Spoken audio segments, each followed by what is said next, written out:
उत्तराखंड और खबर देखिए रामगढ़ से है, जहां मांडू थाना क्षेत्र के आम डिलवा में जमीन विवाद में रजिस्ट्रार बालेश्वर पटेल की हत्या पत्थर और लाठियों से पीट कर दी गई है। बालेश्वर पटेल गिरिडीह में रजिस्ट्रार के पद पर कार्यरत थे और अपनी जमीन पर ईंट गिराने गए थे और इसी दौरान 6-7 लोगों ने अचानक पत्थर और लाठी से उन पर हमला कर दिया और उनकी हत्या कर दी। पूरे मामले में मांडू थाना पुलिस 4 लोगों को हिरासत में लेकर उनसे पूछताछ कर रही है। सूचना मिलते ही मांडू के विधायक तिवारी महतो भी मौके पर पहुंचे और उन्होंने आरोप लगाया कि झारखंड में कानून व्यवस्था चौपट हो गई है। उन्होंने आरोपियों की जल्द गिरफ्तारी की भी मांग उठाई है। तो कानून से डर न है और लगातार आप देखते होंगे कि घटना दुर्घटना लगातार बढ़ा, प्रशासन फेल्योर है और तत्काल अभी लोगों को गिरफ्तार, तमाम लोगों को गिरफ्तार होना चाहिए। पता चला 12 से 14 लोग थे, सभी लोग गिरफ्तार होना चाहिए और चतरा से लोग आकर ऐसा घटना का अंजाम दिए हैं। तो हम चाहेंगे कि मेरे विधानसभा क्षेत्र में घटना घटा है, तत्काल गिरफ्तार होना चाहिए और दोषियों को फांसी की सजा होना चाहिए। और देखिए पलामू से बड़ी खबर है, जहां 1 महीने में एक ही परिवार के 5 सदस्यों की अज्ञात बीमारी से मौत हो गई है। इनमें 2 लोगों की रिम्स में इलाज के दौरान मौत हुई। पंडवा थाना क्षेत्र के सिक्का गांव निवासी कुलदीप मेहता समेत परिवार के 5 सदस्यों की मौत हो चुकी है। पीड़ित परिवार लगातार झाड़ फूक कराने में भी लगा हुआ था, लेकिन इन सबके बीच बड़ा सवाल ये है कि एक ही परिवार के 5 सदस्य की अज्ञात बीमारी से हुई मौत के बाद भी स्वास्थ्य विभाग आखिर गंभीर क्यों नहीं दिख रहा है। इस तारीख को पहला मौत हुआ कुलदीप महतो जी का। इसके बाद एक एक दिन बीच करके लगातार 5 मौत यहाँ हुआ एक ही परिवार में। और यहाँ आने के बाद हम लोग को लगा था कि प्रशासन के द्वारा, सरकार के द्वारा कोई सकारात्मक पहल हुआ होगा, लेकिन यहाँ आने के बाद उस परिवार के एकमात्र यहाँ जो सदस्य रह रहे हैं अनुज मेहता के द्वारा जो बात कहा गया, उस बात को सुनकर हम लोग सारे लोग स्तब्ध हैं। अनुज मेहता का कहना है कि 5 लोगों का हमने अपने हाथ से दाह संस्कार किया, आग दिया, और 5 लोग के देने के बाद भी हमको किसी प्रकार का कोई मदद नहीं मिला। पलामू के सिक्का गांव में इस वक्त मौजूद हूं और ठीक मेरे पीछे आप देख सकते हैं कि ये कुलदीप मेहता का यही मकान है, घर है, और अभी फिलहाल इसे बंद रखा गया है, क्योंकि जो भी इस कुलदीप मेहता के परिवार के 5 सदस्य की मौत हुई है, खुद कुलदीप मेहता और उनके 2 बेटी, 1 बेटा और बहू की मौत हुई है और इसी घर में ये पूरा परिवार रहता है।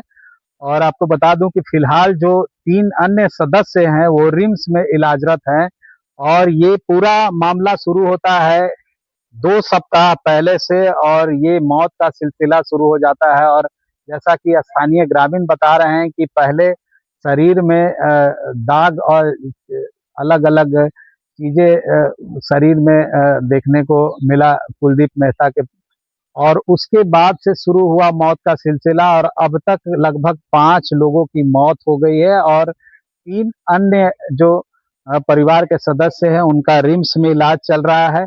और गांव में जो है इस घटना के बाद लोगों में कहीं न कहीं दहशत का माहौल है, क्योंकि अभी तक ये साफ नहीं हो पाया कि किस तरह के अज्ञात बीमारी से इस परिवार की मौत हो रही है सदस्यों की। इसके बाद लगातार कई सवाल उठ रहे हैं। प्रशासनिक महकमा जो है अभी तक इस पीड़ित परिवार को कोई लाभ नहीं दिया। यहाँ स्वास्थ्य विभाग की कोई टीम नहीं आई है, जिसको लेकर के लोगों में नाराजगी है। हालांकि बीजेपी के जो डेलीगेशन था वो यहाँ पीड़ित परिवार से मिला है और हर संभव मदद का भरोसा दिला है। इसको लेकर के ग्रामीणों में भी दहशत है कि आखिर ये कौन सा अज्ञात बीमारी है। वो डरे हुए हैं कि जो कुलदीप मेहता की जो पत्नी है वो रिम्स में इलाजरत है। नीलकमल, न्यूज़ 18 पलामू। और देखिए इस खबर के बाद अब कई सवाल भी उठने लगे हैं। सवाल ये कि अब तक स्वास्थ्य विभाग की टीम आखिर मौके पर क्यों नहीं पहुंची है, अभी तक मौत के कारणों की जांच क्यों नहीं हो पाई है, किस बात के इंतजार में स्वास्थ्य विभाग बैठा हुआ है। ये वो तमाम सवाल है जो कि न्यूज़ 18 पूछ रहा है, क्योंकि एक ही परिवार के 5 लोगों की मौत हो चुकी है। खबर आपको धनबाद से बताते हैं, जहां के निरसा थाना क्षेत्र में पीजी लॉज में लंबे समय से देह व्यापार का धंधा संचालित किया जा रहा है। स्थानीय लोगों का आरोप है कि पीजी मालिक को अवैध गतिविधियों को बंद करने का बार बार आग्रह और चेतावनी देने के बाद भी अवैध गतिविधि को यहां पर जारी रखा गया, जिसके बाद स्थानीय लोगों ने पुलिस को पीजी लॉज में हो रहे अनैतिक कार्यों की सूचना दी। लोगों की शिकायत के बाद मौके पर निरसा एसडीपीओ लीलेश्वर महतो निरसा थाना के पुलिस के साथ मौके पर पहुंची और लेकिन पुलिस के आने से पहले ही 2 जोड़ा युवक युवती हंगामा कर रहे लोगों से धक्का मुक्की करते हुए वहां से फरार हो गए। हंगामे को देखते हुए लॉज मालिक भी वहां से भाग निकला। 5-6 महीना से चल रहा है, जहिया से लॉज बनाया है तब से इसका धंधा चल रहा है। सब जगह लगाया है, खाली पर्दा है सब। दिन भर में 20 आता है, दिन भर में 20 आता है इसके पास। प्रशासन को खबर कल ही हम लोग किए, जो है थोड़ा देर पहले एक लड़की उतरी टेम्पू से ढुकी। हम परसों इसको मारपीट किए थे, मना किए थे। परसों हम इसको मना किए थे कि यहाँ मोहल्ला है, धंधा मत करो बापू। तो बोला ठीक है, धंधा नहीं होगा। आज फिर जो है वो लड़की उतरी, ढुक गई हड़बड़ा के भीतर। हम उसका पीछे ढुके तो भैया गलती हो गया, आप मना किए थे, अब नहीं ढुकेगा। हम बोले ठीक है, नहीं ढुकेगा तो भगाओ इसको। लड़की को हम भगा दिए, भगा के हम घर गए किए हैं। उतने में देख रहे हैं कि फिर दूसरा, हम छत में थे, देख रहे हैं कि दूसरा लड़की ढुक रही। सूचना मिला था क्या अनैतिक देह व्यापार के संबंध में, लेकिन हम लोग तो तुरंत आए, लेकिन उस तरह कोई हम लोग को ना कोई मिला, ना कोई जेंट्स ना लेडीज कोई नहीं मिल पाया। सिमडेगा की ठेठई टांगर पुलिस पर मारपीट का आरोप लगा है। लोगों का आरोप है कि गांव के दबंग के इशारे पर पुलिस ने एक परिवार के साथ मारपीट की है। लोगों की माने तो गांव का मोहित मांझी ट्रक चालक का काम करता है। गांव के एक दबंग व्यक्ति सुरेश साहू ने उससे मंदिर के पास खड़े ट्रक को हटाने को लेकर बहस की और बाद में पुलिस को बुलाकर उसे बेरहमी से पिटवाया।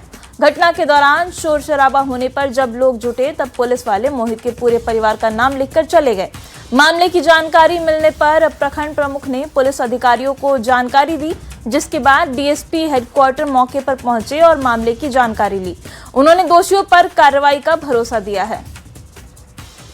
और थाना वाला बोला कि मेरे को इस जगह से चिचरते ले गया गाड़ी तक, थाना वाला उस जगह लेके गया और हमको मारने शुरू कर दिया। क्या बोल के मार रहा था? मरवाएंगे इसको, गाड़ी नहीं हटा रहे। तो एक बार हम बोले कि सर एक बार पूछिए तो थोड़ा कम से कम आगे कीजिए, पीछे कीजिए, ये तो बोलिए। तो बोला नहीं मारो इसको। रात में सूचना मिली थी कि इस तरह की यहाँ पे मारपीट हुई है। पुलिस के द्वारा ही जो है एक तरीके से उनके साथ बदसलूक किया गया है, तो उसकी जांच में मैं आया था। पूरे मैटर को मैं देख रहा हूँ। जल्द इसमें जितने भी लोग इसमें अगर सच में दोषी होंगे तो कार्रवाई पक्का होगी। और देखिए, झारखंड के मुख्यमंत्री ने हूल दिवस पर संथाल विद्रोह के नायकों को श्रद्धांजलि दी है। मुख्यमंत्री हेमंत सोरेन ने मंगलवार को हूल दिवस के अवसर पर संथाल विद्रोह के आदिवासी नायकों को श्रद्धांजलि दी और उनके बलिदान को याद किया। मुख्यमंत्री ने कहा कि 30 जून 1855 को संथाल की क्रांतिकारी भूमि भोगनाडीह से उठी हूल की हुंकार ने शोषण और अन्याय की नींव को चुनौती दी थी। अधिकारों और सम्मान की रक्षा के लिए हमारे वीर पुरखों ने अपना सर्वस्व न्यौछावर कर दिया, लेकिन अन्याय के सामने वो कभी नहीं झुके। उन्होंने कहा कि मैं आज उन सभी अमर वीर शहीदों के प्रति समस्त झारखंड वासियों की ओर से अपनी विनम्र कृतज्ञता व्यक्त करता हूं। हमारे वीर पुरुषों का संघर्ष ही हमारी पहचान है, उनका बलिदान ही हमारी शक्ति है। ऐसे महापुरुषों को हम याद करते हैं और उनके सम्मान में उनके आदर्शों पर चलने की प्रतिज्ञा लेते हैं। हूल दिवस अलग अलग नाम, अलग अलग वक्तों में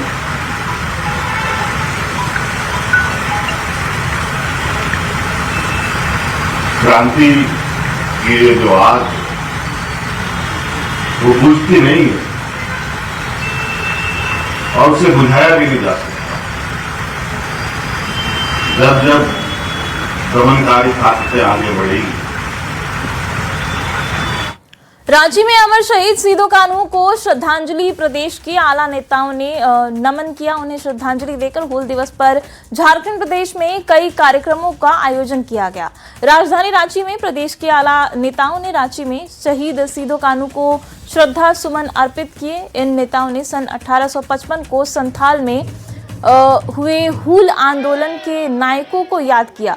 हूल दिवस पर सीधो कानू की प्रतिमा पर माल्यार्पण कर हूल क्रांति के नायकों को बीजेपी विधायक दल के नेता ने भी याद किया और इसके साथ ही नेता प्रतिपक्ष बाबूलाल मरांडी, अर्जुन मुंडा, आदित्य साहू और नवीन जायसवाल ने भी इन्हें नमन किया।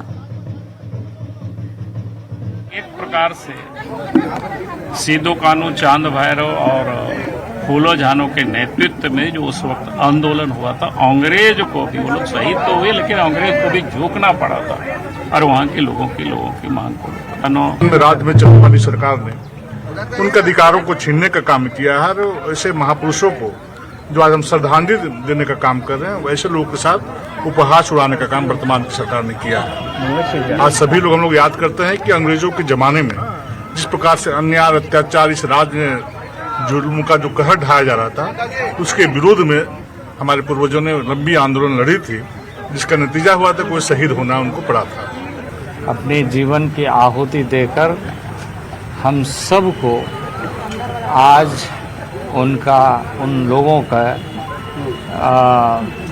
आहुति हमारा प्रेरणा का स्रोत बन गया।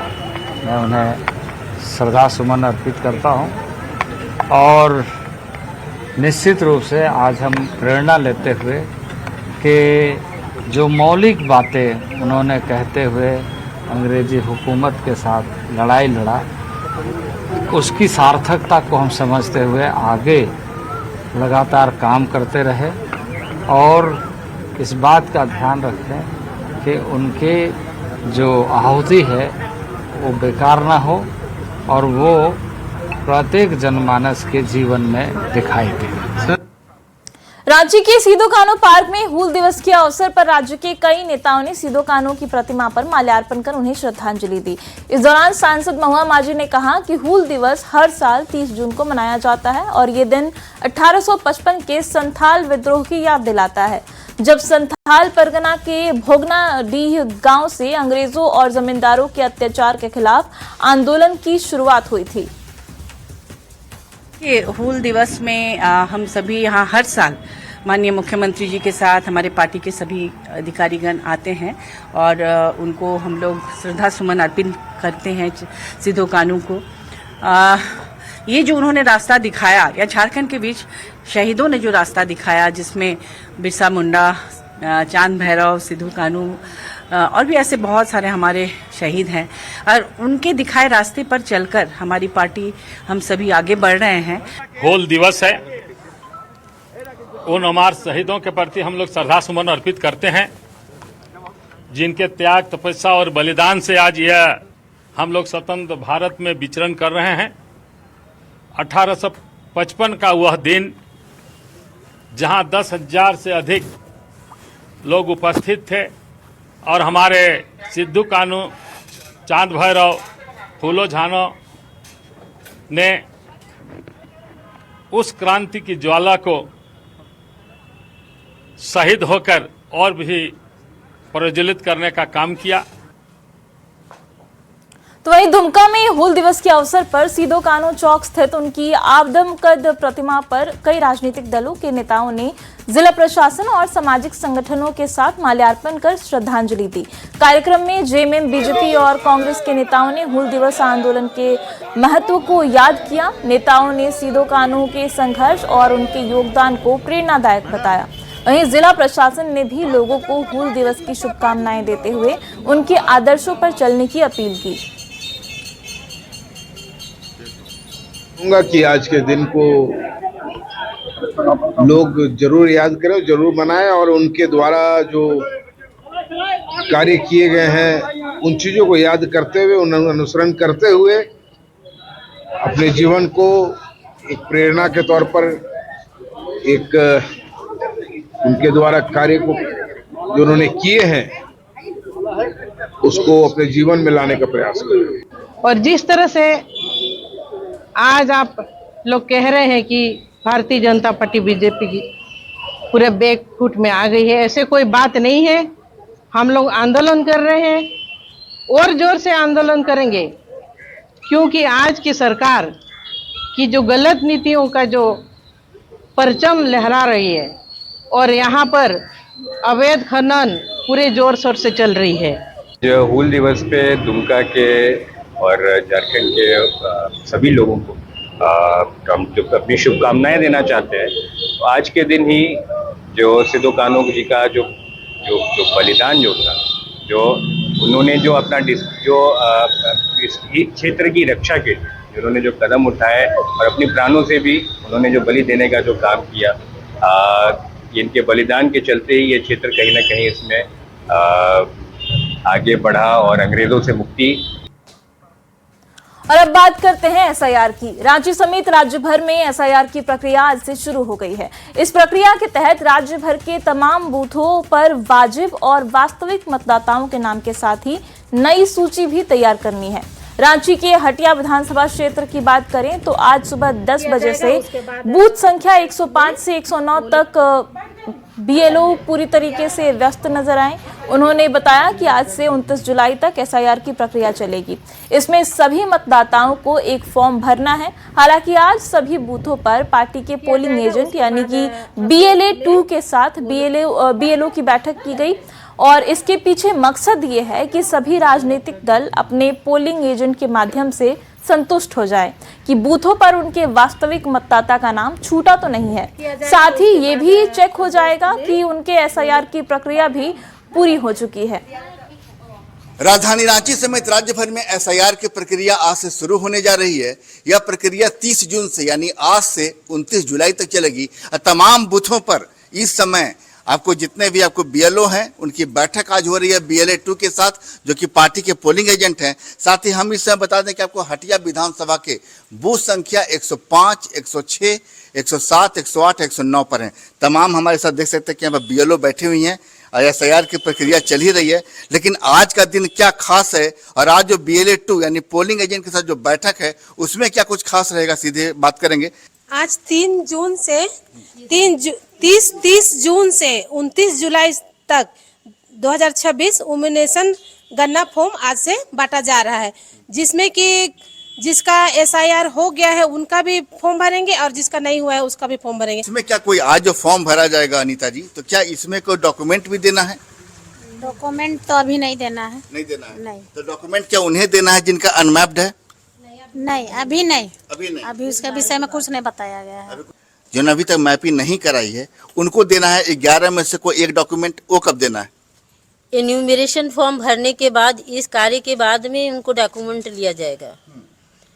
अगर यदि उनका एन्यूमरेशन फॉर्म में फोटो नहीं मिलेगा, सिग्नेचर नहीं होगा, तो उनका नाम काट दिया जाएगा और उसे दस्तावेज लिया जाएगा। देखिए बहुत ही तकनीकी चीज़ है। हमारे साथ यहाँ पर देखिए जो बीएलओ के सुपरवाइजर हैं, ये बताइए कि अभी जो पोलिंग एजेंट के साथ आपकी बैठक है, तो खड़े हो जाइए। पोलिंग एजेंट के साथ जो आपकी बैठक, उस बैठक में क्या कुछ होगा? पोलिंग एजेंट के साथ हम लोग जो काम करने जा रहे हैं उसको बता दिया जाएगा, कैसे काट रहा है वो भी बता दिया जाएगा आपका। और हम लोग का कहना है कि सही मतदाता छूटे नहीं और गलत मतदाता जुटे नहीं। क्या बात है, सही छूटे नहीं, गलत जुटे नहीं। देखिए पोलिंग एजेंट हमारे साथ यहाँ पहुंचे हुए हैं बाकायदा। क्या नाम है आपका? दशरथ महतो। अरे दशरथ जी इधर आ जाइएगा। बोले कि आज जो आप लोग इस बैठक में पहुंचे, इस बैठक में क्या कुछ होगा? इसमें यही है कि हम लोग को बीएलओ के साथ BLA 2 का बैठक है, जिसमें हर घर में फॉर्म दिया जाएगा। उसमें हर सदस्य जितने भी वोटर हैं वो अपना फॉर्म भरेंगे, उसके बाद बीएलओ के पास जमा करेंगे। और हम लोग को यही करना है बीएलओ से मिल के BLA 2 को, कि हर व्यक्ति कोई भी मतदाता छूटे ना, इसके लिए हम लोग को इनको पूरी तरह सहयोग करना है। तो इसी फॉर्मूले के साथ एसआईआर की प्रक्रिया राज्य भर में आज से शुरू कर दी गई है। संजय कुमार सिन्हा, न्यूज़ 18 रांची। धनबाद की SNMMCH में आवारा कुत्ते के हमले से गंभीर रूप से घायल बच्चे को लेकर परिजन पहुंचे। गिरिडीह के अहिल्यापुर के रहने वाले 4 साल के बच्चे को कुत्ते ने चेहरे पर काट लिया था। प्राथमिक उपचार के बाद मासूम को बेहतर इलाज के लिए रिम्स रेफर कर दिया गया। जानकारी के मुताबिक जमजोरी गांव में बच्चा घर के बाहर खेल रहा था। इसी दौरान अचानक एक आवारा कुत्ते ने उस पर हमला कर दिया। बच्चे की चीख पुकार सुनकर आसपास के लोग मौके पर पहुंचे और काफी मशक्कत के बाद कुत्ते को वहां से भगाया गया। घटना के बाद गांव में दहशत का माहौल है। ग्रामीणों ने इलाके में बढ़ रहे आवारा कुत्तों के आतंक को लेकर चिंता जताई है और प्रशासन से इन पर नियंत्रण के लिए ठोस कदम उठाने की मांग की है। चल के रोड पर आया, रोड पर आ रहा था, खेल रहा था क्या? कितना कुत्ता था? सर हम रंग नहीं देखे हैं, अपना घर से हम थोड़े करीब है, इसे जामदुल्ली है, वो भी जामदुल्ली भी हम घर से जाकर गाँव तो यही आया रहेगा, इसी जगह पूरा गाड़ उठा लिया। झारखंड में सहायक आचार्य नियुक्ति के तहत मुख्यमंत्री ने राज्य के खेल गांव से 1042 अभ्यर्थियों को नियुक्ति पत्र सौंपे। जामताड़ा जिले के 39 अभ्यर्थियों को भी नियुक्ति पत्र सौंपा गया। करमाटांड प्रखंड के तेतुला बंधा गांव निवासी नंदलाल रवानी को 29 जून को सहायक आचार्य का नियुक्ति पत्र मिला, लेकिन 30 जून को उनकी उम्र 60 साल पूरी हो गई और वो रिटायर हो गए, यानी नियुक्ति मिलने के अगले ही दिन नौकरी समाप्त। नंदलाल रवानी 2006 से पारा शिक्षक के रूप में कार्यरत थे। 2016 में उन्होंने झारखंड शिक्षक पात्रता परीक्षा पास की। 2023 में सहायक आचार्य नियुक्ति प्रक्रिया शुरू हुई, लेकिन प्रक्रिया पूरी होने में करीब 3 साल लग गए। इस दौरान उनकी उम्र सेवानिवृत्ति यानी कि रिटायरमेंट की सीमा तक पहुंच गई। नंदलाल रवानी के हाथ में नियुक्ति पत्र तो है, लेकिन उस पर नौकरी की शुरुआत की तारीख कभी दर्ज ही नहीं हो पाई। अब देखना होगा कि सरकार ऐसे मामलों में कोई मानवीय पहल करते हुए समाधान निकालती है या नहीं। सरकारी नौकरी में काम नहीं कर पाए। मैंने रिक्वेस्ट किया था जिला के जो थे वहां पर उपस्थित रांची स्टेडियम में, बोले सर कल हमको किसी तरह से योगदान करा दीजिए, एक दिन भी मैं नौकरी कर लूं तो समझ लूंगा कि मैं उधार हो गया। लेकिन उन्होंने साफ इनकार किया कि यह संभव नहीं है। सरकार से मांग करते हैं कि जो भी नियुक्तियां प्रक्रियाधीन रहता है उसको जितना जल्द हो सॉर्ट आउट करके उसको निकाल दे। इस तरह से मान लीजिए 23 का वैकेंसी और बहाली करते करते 26 आ गया। उस समय तो 58 साल था, मैंने अंतिम उम्र पारा टीचर के लिए, तो हमारा 57 हो रहा था। उस समय 57 में आवेदन किया, 3 साल प्रक्रिया में रह गया, जिस कारण हमको वहां तक मुकाम तक नहीं पहुंच पाया। रामगढ़ जिले की लड़कियां बैडमिंटन में लगातार आगे बढ़ रही हैं। उन्हें प्रशिक्षित कोच के जरिए खेल की बारीकियां सिखाई जा रही हैं। जिला स्तरीय बैडमिंटन प्रतियोगिताओं के माध्यम से खिलाड़ियों को बेहतर मंच देने का प्रयास भी किया जा रहा है। इंडोर स्टेडियम में नियमित प्रशिक्षण की व्यवस्था की गई है। जिला प्रशासन भी खिलाड़ियों को आगे बढ़ाने में सहयोग कर रहा है। की लड़कियां बैडमिंटन में ओलंपिक तक जाने के लिए अभी से तैयारियां कर रही हैं। देख सकते हैं रामगढ़ के इंडोर स्टेडियम में यहाँ पर बैडमिंटन का प्रतियोगिता हो रहा है, जो जिला स्तर का। ये लड़कियां जो है बैडमिंटन में पार्टिसिपेट कर रही हैं। इनका कहना है कि वे पहले स्टेट उसके बाद देश के लिए यहाँ पर मेडल जीतेंगी। ओलंपिक तक जाना है, गोल्ड मेडल लेना है। अच्छा, तो तैयारी इसकी हो रही है? हाँ जी। आपको लगता है जो डिस्ट्रिक्ट लेवल गेम हो रहा है उसमें अच्छा प्रयास है? हाँ, गोल्ड मेडल लाऊंगी। गोल्ड मेडल लाई जाना चाहते हैं, मतलब नेशनल इंटरनेशनल जहाँ तक ले जाएंगे देखते हैं। अभी तक एक ही मैच हुआ है, बस जीत गए हैं, होता रहेगा बस। ये जो कंपटीशन हो रहा है डिस्ट्रिक्ट लेवल, ये अच्छा है? हाँ, मतलब अच्छा है, मतलब अपॉर्चुनिटी मिल रही है खेलने को। फेवरेट गेम है बैडमिंटन? हाँ जी। तो इसके जरिए आप ओलंपिक तक जाना चाहती हो? हाँ जी। मैं देश के लिए अब तक आपने कितने प्राइजेस जीते हैं? मैं ये मेरा भी फर्स्ट टूर्नामेंट है। First tournament? हाँ जी। लेकिन उम्मीद है कि आगे जाके जीतेंगे? हाँ जी। ये भी मेरा पहला टूर्नामेंट है अभी एकेडमी से। अच्छा। हाँ जी। लेकिन जज्बा है कि देश के लिए खेलना है और ओलंपिक में जीतना है। तो देख सकते हैं अभी काफी कम उम्र की लड़कियां हैं और इनका जो है जज्बा को देखा जा सकता है। वे देश के लिए खेलना चाहती हैं, ओलंपिक में देश के लिए मेडल जीतना चाहती हैं। जावेद खान, न्यूज़ 18, रामगढ़।